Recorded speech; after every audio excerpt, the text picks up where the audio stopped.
নমস্কাৰ সকলোকে স্বাগতম জনাইছো মোৰ ইউটিউব চেনেলটোলৈ আৰু মই আজি আপোনালোকৰ ওচৰলৈ লৈ আনিছো কেইটামান ইম্পৰ্টেণ্ট জিকে যিকেইটা মানে ইম্পৰ্টেণ্ট হয় এক্সাম পইণ্ট অফ ভিউটি মানে আহি থকা দেখা পোৱা যায় তেনেকুৱা কুৱেশ্যন এনচাৰবোৰ তো আপোনালোকৰ ওচৰলৈ লৈ আনিছো আশা কৰোঁ আপোনালোকে ভিডিঅ'টো চাই ভাল পাব আৰু বলক ভিডিঅ'টো আৰম্ভ কৰোঁ তো ফাৰ্ষ্ট কুৱেশ্যনটো হ'ল under which of the following rules the executive business of the Government of Assam is carried out. তো কোনটো ৰুলৰ ভিতৰত মানে এক্সিকিউটিভ বিজনেছ এক্সিকিউটিভ মানে গভৰ্ণমেণ্টৰ বিজনেছ এক্সিকিউটিভটো কেৰি কৰা হয় Assam rules of executive business 1968 নে Assam rules of executive business 1951 নে Assam board of revenue rules 1963 নে নন অফ দিছ আৰু শুদ্ধ উত্তৰটো হৈছে option number A Assam rules of executive business 1968 Okay, the Assam Public Health Act was published in which of the following year? To kuntu sonot Assam Public Health Act publish kora hoisile kuntu sonot kora hoisile 2010 11 16 ne 19 aru shuddho uttor to hoise option number A 2010 sonot. Okay, next question, who among the following was the first prime minister of the Assam province? So Assam province first prime minister kun asile Sir Syed Mohammad Sadullah ne Gopinath Bordoloi ne Torunram Phukon ne none of this aru shuddho uttor to is option number A Sir Syed Mohammad Sadullah. Tarpisot, the NRC pilot project was launched in 2010 in which of the following revenue circle? So NRC pilot project launch kora hoisile 2010 sonot kuntu mane revenue circle kora hoisile Dispur revenue ne Soigao and Borpeta revenue ne Boko Soigao revenue ne Nogao revenue aru huddho uttor to is Soigao aru Borpeta revenue circle. Next question silo, the Assam Civil Service Class 1 rules was published in which of the following year? Assam Civil Service itu mane amar APSC Assam Civil Service Class 1 rule was published in which of the following year? Kuntu sonot mane publish kora hoisile 1960 65 98 ne 99 aru shuddho uttor to hoise 1960. Tarpisot, the Assam Land and Revenue Service rules was published in which of the following year? Assam Land and Revenue Service rule to ketia publish kora hoisile ইয়াৰে তলৰ কোনটোত কেতিয়া কোনটো সনত publish কৰা হৈছিল 2015 দুবাৰ দিয়া গল 2016 18 তো কোনটো সনত কৰা হৈছিল অপচন নম্বৰ এ বা বি যিকোনো 2015 সনত কৰা হৈছিল next question The Assam Public Service Commission was constituted under which of the following article of the Constitution of India? To Assamor সংবিধান মানে Indiar সংবিধানৰ কোনটো constitutionত মানে এটো Assam Public Service Commission to constitute কৰা আছে Article 315 23 323 নে 156 নে 256 আৰু শুদ্ধ উত্তৰটো হৈছে option number A 315 Next question, which among the following is correct about the Assam Moisture Scheme? Assam Moisture Scheme or ভিতৰত মানে Assam Moisture Scheme or কাৰণে কোনটো মানে ইয়াৰে শুদ্ধ হয়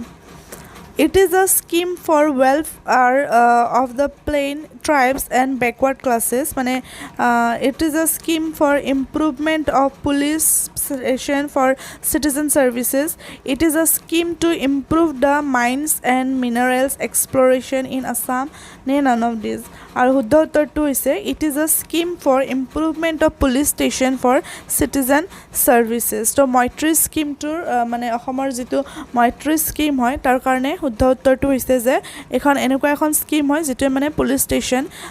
ষ্টেচন বিলাকত মানে আৰু ইমপ্ৰুভমেন্ট যাতে হয় আমাৰ সিটিজেনৰ কাৰণে ঠিক আছে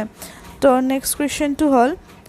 In which of the following year the Assam Panchayat Act was passed? To Assam Panchayat Act kuntu sonot pass kora hoisile aru etu শুদ্ধ উত্তৰটো হ'ল 1994 option number B. তাৰ পিছত আৰু ইয়াতে তা মানে নোট কৰিবলগীয়া কথা যে the Assam Panchayat Act received the assent of the Governor of Assam on 22nd April 1994 important হয় যে অসম পঞ্চায়ত এক যিখন আছিলে সেইখনে মানে অসম গভৰ্ণমেণ্টৰ পৰা এসেন্ট হেৰি কৰিছিলে ৰিসিভ কৰিছিলে কেতিয়া কৰিছিলে সনটো কেতিয়াবা হদি দিয়ে 26 এপ্ৰিল 1994 ত কৰিছিলে In which of the following year the Assam State Institute of Panchayat and Rural Development was established? তো মানে কোনটো চনত Assam state institute of panchayat আৰু ৰুৰেল ডেভেলপমেণ্ট এষ্টাব্লিছ কৰা হৈছিলে 98 99 2014 নে 2017 আৰু শুদ্ধ উত্তৰটো হৈছে 1998 option number A okay next question when Assam was separated from Bengal মানে বেংগলৰ পৰা অসমখন কেতিয়া সেপাৰেট কৰা হৈছিল Assam was first separated from Bengal in 1874 as the Northeast Frontier non-regulation province মানে non-regulation province হিচাপে Northeast Frontier পৰা মানে 1874 চনত এবাৰ first separate কৰা হৈছিল তাৰ পিছত again in 1905 incorporated into the new province of Eastern Bengal and Assam and re-established as a province in 1912 তাৰপিছত who was the first British Commissioner of Assam তো অসমৰ প্ৰথম ব্ৰিটিছ কমিশনাৰজনৰ নাম কি আছিল David Scott was the first British Commissioner of Assam David Scott আছিল তেওঁৰ নাম who when Assam was separated from Bengal and became a chief commissioner's province তো আসামখন কেতিয়া মানে বেংগলৰ পৰা মানে সেপাৰেট কৰা হৈছিল আৰু এখন chief commissioner's province হৈছিল in 1874 যেতিয়া first separate হৈছিল তেতিয়াই Assam was separated from Bengal and became a chief commissioner province who was the first chief commissioner of Assam অসমৰ প্ৰথম chief commissioner জন কোন আছিল হেখন আছিল Richard Harte Keatinge was the first chief commissioner actually next question by whom and when partition of Bengal was carried out মানে কাৰ দ্বাৰা মানে আৰু কেতিয়া বেংগলৰ partitionটো carried out হৈছিল partition of Bengal was carried out by the British Viceroy Lord Curzon in the year of কৰা হৈছিল 1905 in the year 1905 তাৰপিছত next when Legislative Council of Eastern Bengal and Assam started functioning Legislative Council খনে কেতিয়া মানে Eastern Bengal আৰু অসমৰ কেতিয়া কাম কৰা মানে কাম কৰিব ধৰিলে কেতিয়া কৰিব ধৰিলে in the year of 1906 okay 1906 ত কৰিব ধৰিলে How many out of total number of seats in Legislative Council of Eastern Bengal and Assam was allotted to Assam? মানে কিমানটা মানে টোটাল হেৰি আছিল নাম্বাৰ অফ সিটস আছিল Legislative Council of Eastern Bengal আৰু আসামত কিমানটা আছিল পাঁচটা আছিল আউট অফ 40 সিটস ওকে 40 ভিতৰত মানে পাঁচটা আছিল তাৰপিছত next What was the capital of province Eastern Bengal and Assam? Eastern Bengal আৰু আসামৰ capital province কি আছিল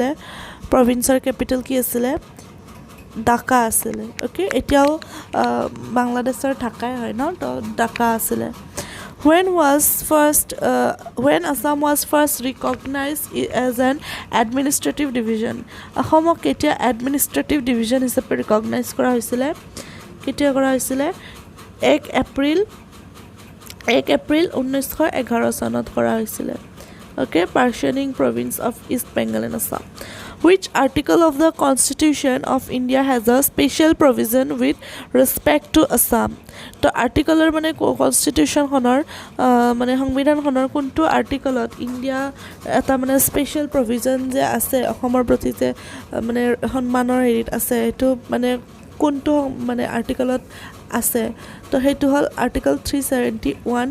বিট আছে ওকে অসমৰ মানে ইণ্ডিয়াৰ সংবিধানত আৰ্টিকল 371 বিট আছে When was first Assam Legislative Council created? তো অসম Legislative Council খন প্ৰথমতে কেতিয়া ক্ৰিয়েট কৰা হৈছিল তো আনসাৰ হল 1913 চনত কৰা হৈছিল okay 1913 to When Assam Legislative Assembly came into existence and where was the capital? তো Assam Legislative Assembly খন কেতিয়া আৰু মানে আহিছিল আৰু ক্যাপিটাল খন ক'ত আছিল Okay, তো হৈছিলে এটো এপ্ৰিলৰ 7 এপ্ৰিল 1937 আৰু 108টা মেম্বাৰ আছিল ইয়াতে আৰু ক্যাপিটাল তেতিয়া আছিল শিলঙত অ'কে 72 পিছতহে মানে শ্বিলংখন গুচাই হেৰি কৰা হৈছিলে 73 দিছপুৰ কৰা হৈছিলে তো 37লৈকে তেতিয়া শ্বিলঙতে আছিলে কেপিটেলখন আৰু the first session of Assam legislative assembly was held in 1937 তো ফাৰ্ষ্ট আছাম লেজিছলেটিভ এছেম্বলিখন 1937ত হৈছিলে who was the first chief minister of Assam অসমৰ প্ৰথম মুখ্যমন্ত্ৰী কোন আছিলে গোপীনাথ বৰদলৈ লোকপ্ৰিয় Gopinath Bordoloi who was the first female chief minister প্ৰথম মহিলা মুখ্যমন্ত্ৰী কোন আছিলে ছায়েদা আনোৱাৰা টাইমুৰ অ'কে তাৰপিছত when the capital of Assam was shifted from Shillong to Dispur শ্বিলঙৰ পৰা দিছপুৰলৈকে কেতিয়া শিফ্ট কৰা হৈছিলে 1973 কৰা হৈছিলে okay তাৰপিছত when the first budget session of Assam Legislative Assembly was held in Dispur তো দিছপুৰত ফাৰ্ষ্ট বাজেট ছেশ্যনখন কেতিয়া হৈছিলে অসম লেজিছলেটিভ এছেম্বলিৰ কেতিয়া হৈছিলে 1973 হৈছিলে Who was the first speaker of Assam Legislative Assembly তো অসম লেজিছলেটিভ এছেম্বলিৰ প্ৰথম স্পীকাৰজনৰ নাম কি আছিলে আৰু তেওঁৰ নাম আছিলে Babu Basanta Kumar Das when the historic Assam Accord was signed কেতিয়া হিষ্টৰিক আছাম একৰ্ডখন চাইন কৰা হৈছিলে আৰু শুদ্ধ উত্তৰটো হৈছে 1985 চনত 1985 Who was the first election commissioner of India from Assam তো ইণ্ডিয়াৰ অসমৰ পৰা মানে কোন আছিলে ইলেকশ্যন কমিশনাৰ প্ৰথম তেওঁ আছিলে হৰিশংকৰ ব্ৰহ্ম okay when and from when Vishnu Prasad Rabha was elected as an MLA তো মানে কেতিয়া when and from where মানে কেতিয়া আৰু ক'ৰ পৰা বিষ্ণু প্ৰসাদ ৰাভা মানে MLA হিচাপে ইলেক্টেড হৈছিলে আৰু কেতিয়া হৈছিলে 1969ত হৈছিলে আৰু তেজপুৰৰ পৰা হৈছিলে অ'কে 1969ত হৈছিলে আৰু তেজপুৰৰ পৰা হৈছিলে তো এইখিনি আছিলে পলিটিৰ ওপৰত আছিলে আৰু আশা কৰোঁ আপোনালোকৰ